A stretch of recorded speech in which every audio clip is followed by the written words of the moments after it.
Hindi pa rin humuhupa ang baha sa ilang bahagi ng Bulacan at Pangasinan. Kanya-kanyang diskarte ang mga residente para maitawid ang mga pang-araw-araw na gawain. Saksi si June Veneracion.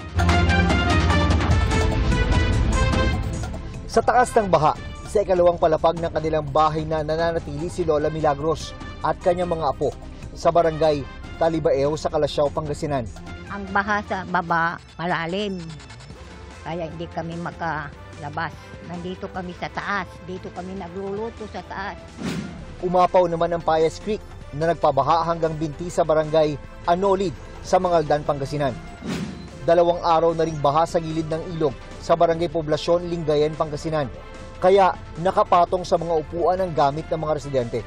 Halos 100 milyong piso na ang pinsala ng masamang panahon sa agrikultura at infrastruktura sa probinsya.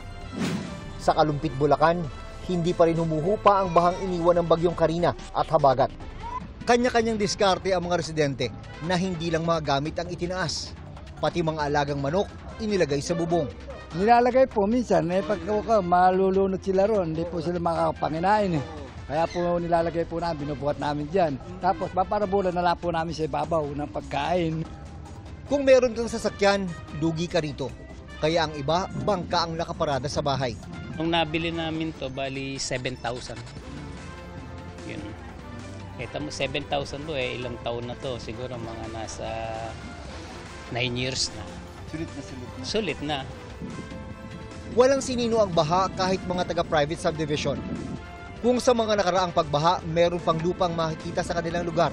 Ngayon, puro tubig na.